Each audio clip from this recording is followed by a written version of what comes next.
Hello everyone and welcome back to another AFK journey video. In this video we're going to talk about the 5 Phantimals we have on the VN server with their confirmed skill descriptions. So the first thing to know is that faction talents are going to be replaced by these Phantimals. These Phantimals will provide buffs to your allies just by being on the battlefield, but also they will be able to cast skills of their own, also providing further buffing and debuffing of enemies. There are 5 different Phantimals and there are like a detailed skill description of all of them. So we're going to try to go through them briefly, talking about the key characteristics of the 5 different Phantimals. And also we have to start by talking about these unlocks. These skills will be unlocked when you level up your Phantimal to certain levels. For example, to unlock the exclusive skill or the Force skill here, as well as the Yeti cell, which is a final skill, you will have to be at least Phantimal level 80 for this one and Phantimal level 110 for this one. And you're going to be capped on your Phantimal level for different phases of the season. We still are going to have the 3 phases of the season. In the first phase, you will only be able to level up to level 60 of your Phantimal, meaning you will not be able to unlock your final 2 skills on the first phase. On phase 2, you will be able to level up to 90, meaning you can unlock the first level of your Force skill here, and then on the final phase, you will be able to unlock all of your skills. So that is how it's going to work for all the Phantimals. And then on top of that, your skill upgrades for the skills even after unlocked are going to be based on your levels, and really for the first up to level 60 is majorly going to be these 2 skills, and then also a minor unlock of your Phantimal focus, which is just some bonus stats. So that is basically Phantimals in a nutshell. We're going to begin with the Wilder faction, which is Stomper, because this is the one a lot of people are leveling up, and probably the recommended one because AFK stages are all about Wilder faction heroes. So Stomper, his ultimate, he will begin, all these Phantimals will generally begin with 0 pre-fill energy. They'll have to charge up to 1000 to cast their ultimate, just like other heroes do. And this one, Stomper effect, is going to reduce haste by up to 40 of the whole enemy team, and it will last for 16 seconds. Now the level 3 upgrade unlocked to level 40 of the Phantimal, this is pretty strong. He will immediately start with 1000 energy. He insta-cast his ultimate, but the first ultimate will only last for 8 seconds. But 8 seconds of 40 haste reduction, that is strong for whether it be PvP or even AFK stages.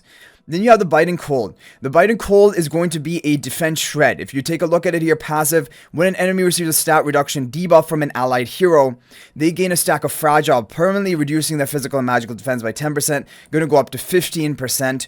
And then when an enemy reaches the maximum stacks, there's some damage as well. There's some damage in this skill, which honestly is not really the big thing. Is the defense shred, up to 3 stacks of 15%, that's 45% magical and physical defense shred, when your allied heroes cast a stat reduction debuff onto the enemy. Yeah, so you want 3 different ones of those to maximum stack this to further debuff the enemy. That can be good for boss content, whether it be for Primal Lord, Ravage Realm, but of course you cannot use Phantimals in Dream Realm. So Dream Realm is still a non-seasonal mode. Phantimal focus, this is going to just provide more stats to the Phantimal himself. All of the 5 Phantimals have basically the same Phantimal focus, which is some bonus HP, the defenses, and attack as you level this up. Okay, let's look on the Frost Weaver. This is one of the key skills, only unlockable when you are in phase 2 and the level cap is raised up to level 90. So apply the Spirit Mark onto an allied hero placed behind the carrier. So this is something you're going to notice. Almost all the Phantimals are going to have the same sort of effect, providing basically one additional tile that is going to buff one of your heroes, one of your 5 heroes in your deployment. It will be a Spirit Mark here on the allied hero, and that will grant them this Frost Weaver effect. The Frost Weaver effect is whenever a Spirit Marked hero or their summon uses their normal attack. So summons as well. So summoning basically meta might be coming back with Floraball, all of her summons. Whenever they use a normal attack, they will launch a snowball at the enemy, dealing damage. After hitting an enemy 5 times, the enemy takes bonus damage and is frozen into a snowman for 3 seconds.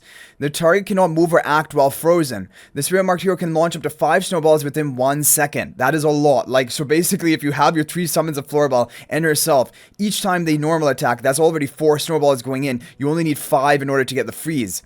And then each time the Spirit Marked hero fires a snowball, the Spirit Marked hero and their summons gain 2 attack speed. Attack speed gained this way is capped at 80. After reaching the cap, each time the Spirit Marked hero fires a snowball, they also launch an extra snowball at the frontmost enemy. That's also crazy, right? Imagine you're gonna have double the snowballs once you maximum cap this, but that is also gonna be a long fight. To cap up to 80 when you only gain 2 attack speed per snowball you throw, it will take a while. But basically, summoning is the mechanic for Frost Weaver. Really to take the full advantage of this, and Floorball is the first hero that comes to mind with the most summons.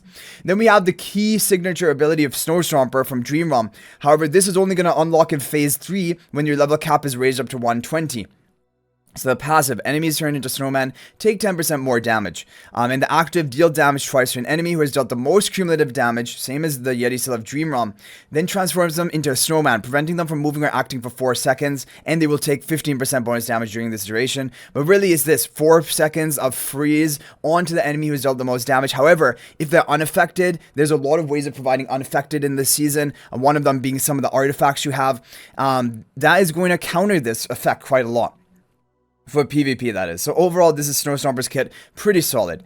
Okay, let's go ahead and take a look at Tesio, who is going to be for the Lightbearer faction. So Tesio is more of like a buffer. He's going to be buffing your team and basically making them survive better.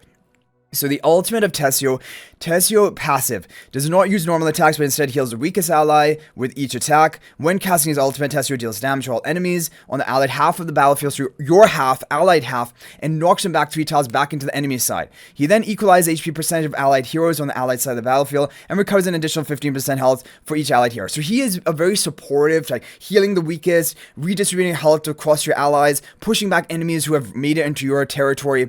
This is basically going to be the ultimate, but that is the active cast. The passive is just going to be he is just going to be healing the weakest ally with each attack. Okay, he will not attack the enemy. And then level 2 and level 3, this is just going to boost heals each hero for an extra 20% of maximum health when casting his ultimate. The level 3 passive for each hero on the ally side of the battlefield, Tesio takes 5% less damage, because these summons are also going to be like basically heroes, units on the field. They can take damage, they can die, and then their effect is not going to go off. So Tesio is going to have damage reduction based on the number of enemies on the allied side. When this effect is maxed out, Tesio gains 20% increased energy recovery, but the maximum is 4 enemies on your allied side, which is a lot to have. But anyway, this is Tesio, could counter some PvP comps. Carmen Ward, this is going to be his skill 2.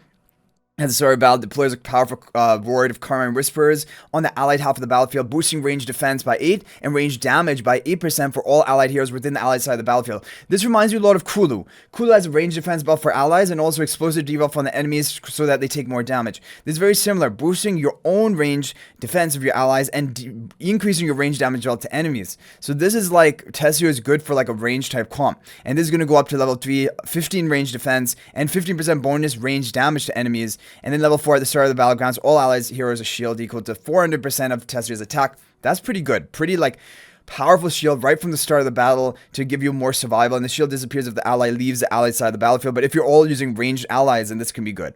So like a ranged team with Tesio is basically what you want to think about. Phantimal focus is the same as we mentioned. Now we have the Spirit Mark. So again, apply the Spirit Mark onto an allied hero placed behind the carrier. So again, behind the carrier, 1 tile, granting them Soul Charger. Now Soul Charger, whenever other allied heroes cast ultimates, the Spirit Marked hero recovers energy equal to 10% of the ultimate's energy cost. That is strong, basically boosting the energy recovery of the hero who's on Soul Charger. Each time the Spirit Marked hero casts an ultimate, they deal 280% damage to enemies within 1 tile of the area with the most enemies, so just some bonus damage onto the grouped up enemies. When the Spirit Marked hero deals damage, their damage is increased by 5% for every 1 tiles of distance from the enemy up. This is very strong. When the Spirit Marked hero deals damage, it seems like all forms of damage, their damage is increased by 5% for every 1 tile of distance from the enemy up to a maximum of 25%. If you're using this on a ranged hero, you're going to get that full 25% damage boost. And also you already have a 15% range damage boost from just the passive of the Carmen Ward. So like this is really good for range nuking comps, honestly. Very interesting.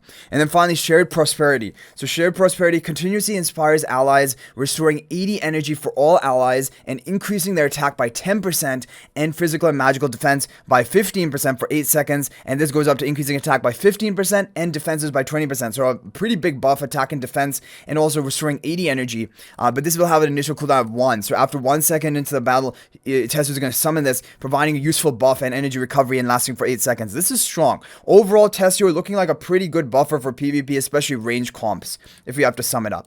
Okay, next up we have Lone Gaze. So Lone Gaze is going to be for the Mauler faction, also an interesting Phantimal. So Phantom Pack is the ultimate. Lone Gaze howls in place, summoning 10 Phantom Bolts to attack enemies. Each attack deals damage, inflicts 1 stack of bleed, lasting 8 seconds. Bleed stack deals damage per second, reduces the hit's enemy vitality. So I'm just looking for the debuffs. So reducing vitality of these opponents by 20 and stacks up to 3 times. And with upgrades, this is going to be up to a 30 vitality, stack up to 3 times, that's 90 vitality reduction, which is massive if you can get that hit. But that is only after he casts his ultimate, right? There's an active cast, that's going to take a while. Level 3, if at least 2 other allies remain on the enemy side of the battlefield for 2 seconds, Lone Gaze hunting instinct is heightened. So he's good with allies who are going into the enemy's side of the battlefield, which does follow the Mauler strategy, like Shakira, your other frontline heroes are running into the enemy team. Gaining an extra 40 haste and replacing his normal attack with a 3-hit combo. The first 2 hits deal damage in a 1-tile arc. Third hit deals 450% damage to and interrupts the enemy within 1 tile. So Lone Gaze will also be contributing some decent damage of his own, and he specially synergizes with allies who are going into the enemy's territory. Each hit also deals extra damage equal to 30% of the target's lost health. The extra damage could not exceed 500% of Lone Gaze's attack. Savage Hunt. When a battle starts, Lone Gaze lunges at the enemy closest to the symmetrical tile, like a Sylvina type effect, dealing 300% damage, knocking the enemy down for 1 second, then marks them for pursuit. Lone Gaze prioritizes attacking the marked enemy until they are defeated or untargetable for 1 second, then switches to a new target. If no enemies are within attack range, Lone Gaze will cast his skill on the marked target. This is strong. He's going to prioritize. You can choose who you want to prioritize in team select for like PvP content. Lone Gaze is going to jump on them, knocking them down, and also marking them. And it deals this damage to the target enemy, knock them down. When the pursued enemy is defeated, Lone Gaze and all his allies drink the enemy's blood, healing for 50% of that enemy's maximum health. That's also a massive heal. So you just have Lone Gaze with other like assassins jumping there, whether it be Sylvina or whether it be something else. You just want to assassinate a key target on the enemy side, and Lone Gaze is going to help you do that. Phantom Focus is going to be the same, just stats. So here we have Spirit Mark, Shadow Marker. So Spirit Mark on an allied hero behind the carrier, just like it has been with the other ones, granting him Shadow Stalker. So Shadow Stalker, when a battle starts, the Spirit Marked ally dashes to the symmetrical tile on the enemy side of the battlefield. And so again, also going to dash to that symmetrical tile like a Sylvina type effect along with Lone Gaze. They're both going to be jumping towards a similar tile.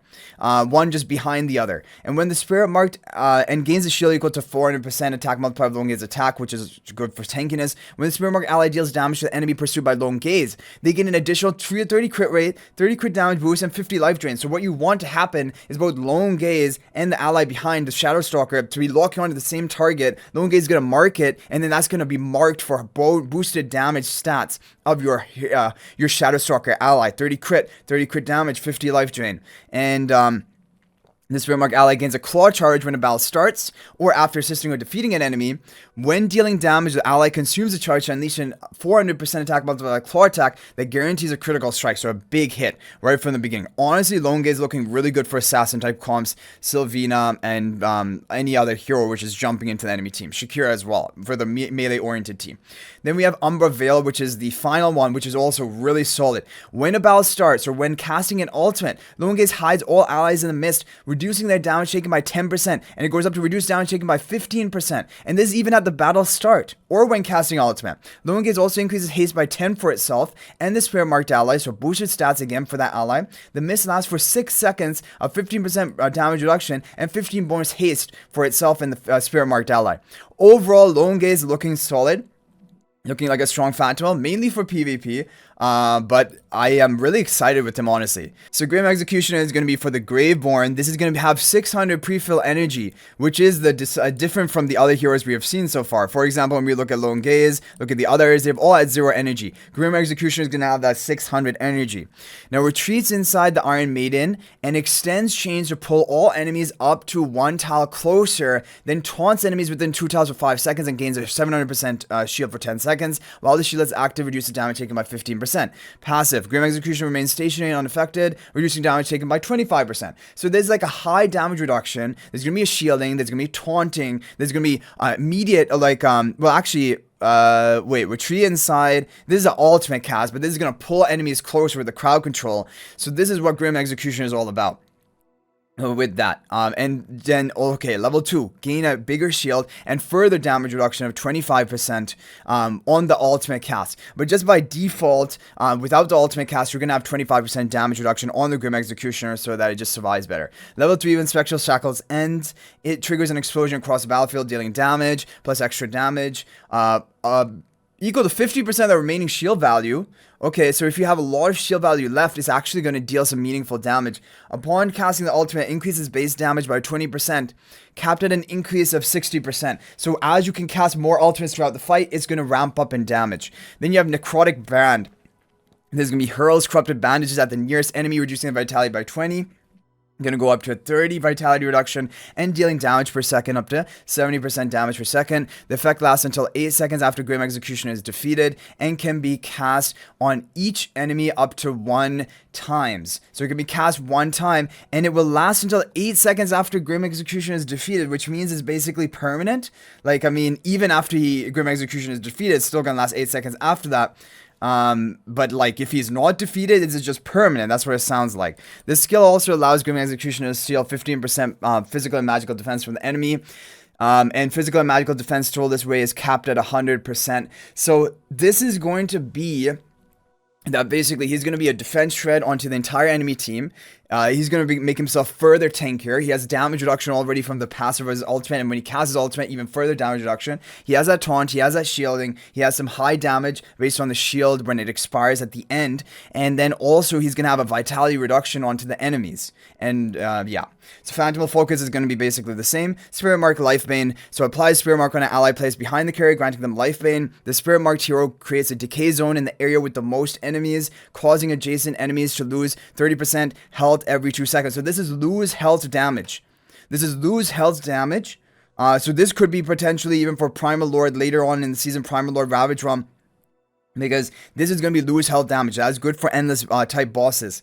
Afterward, each time the Spirit Marked hero deals 1000% base damage, the decay zone moves to a new area with the most enemies. The first time this effect triggers, the decay zone gets enhanced, increasing its HP loss effect by 20%, so up to 50% attack multiply HP loss, and expanding its range by 1 tile. So definitely I'm seeing this for like late in the season, endless Primal Lord, basically, maybe. The Spirit, and level 2, the Spirit Marked hero heals Grieving Executioner for 20% of any HP loss inflicted by a Spirit Marked hero. So it's just going to heal up your Grim Executioner. In return, Grim Executioner restores energy to the Spirit Marked hero equal to 50% of the energy it recovered from taking hits. So further energy recovery from your Spirit Marked ally, which is going to be this Lifebane. So overall, this is definitely strong. And this is hitting multiple enemies with this HP loss damage, although I don't know if that's going to matter for Primal Lord if it's only a single target. Then we have Iron Entombment. When a battle starts, traps the rearmost non-Phantimal enemy inside the Iron Maiden for 7 seconds. That is strong. You're going to have a 7-second basically banish on the enemy.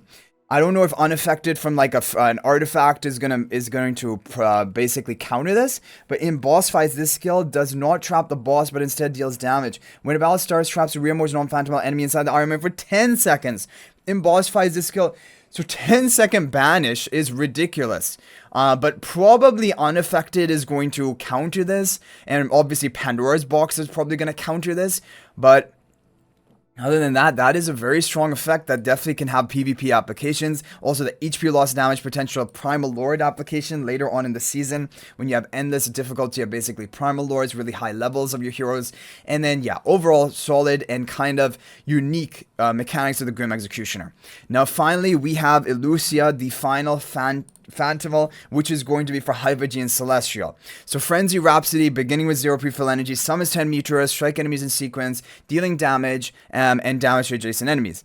If an enemy takes meteor damage at least 5 times during this skill, ILLUCIA recovers an extra 200 energy and increases haste by 50 for 6 seconds. This can allow her to potentially charge up her energy and recast this more frequently, because of this 200 energy recovery that she will get. But still, she begins with a 0 pre-fill energy. It will take her a while to even cast it to begin with, and this is just basically damage, so nothing major. Then we have Twisted Rift.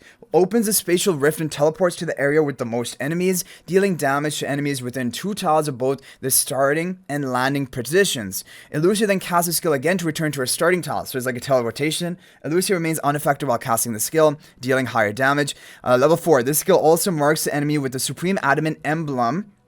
When the marked enemy is struck 3 times by allies, the emblem shatters, dealing 450% true damage and reducing the enemy's vitality by 60 for 12 seconds. Now we're talking. So like, she's probably going to mark any enemy hit with this skill, and she's going to teleport into their face with the Supreme Adamant Emblem. Then allies just have to strike them another 2 to 3 times, and then the emblem is going to shatter, dealing high true damage and reducing the vitality by 60 for 12 seconds, which is massive. This is a very strong effect, Twisted Rift, and it is going to be on a 5-second initial cooldown. Then we have Phantimal Focus. This is going to be the same, just stat increases. Spirit Mark Singularity. Fine, so yeah, we have it again. Applies the Spirit Mark onto an ally hero placed behind the carrier, granting them Singularity. Singularity for every 4 tiles the Spirit Marked hero moves, so like dashing heroes, a black hole spawns in the area with the most enemies, pulling in all enemies within 2 tiles. So crowd control, like the black hole we had from a few seasons ago for Celestial Hypogean faction talents. The black hole then collapses, dealing true damage, 180 true damage to enemies within 1 tile of its center, and immobilizing them for 3 seconds. Immobilized for 3 seconds. The effect can trigger only once every 8 seconds, and its cooldown is affected by the Spirit Marked hero's haste. So this 8-second cooldown is actually going to be reducible by the haste of the Spirit Marked ally, which is going to have the Singularity buff. This is very strong. And for dashers, like whether it be Athalia for PvP, or it could be some hero like Ravion even, he dashes around now.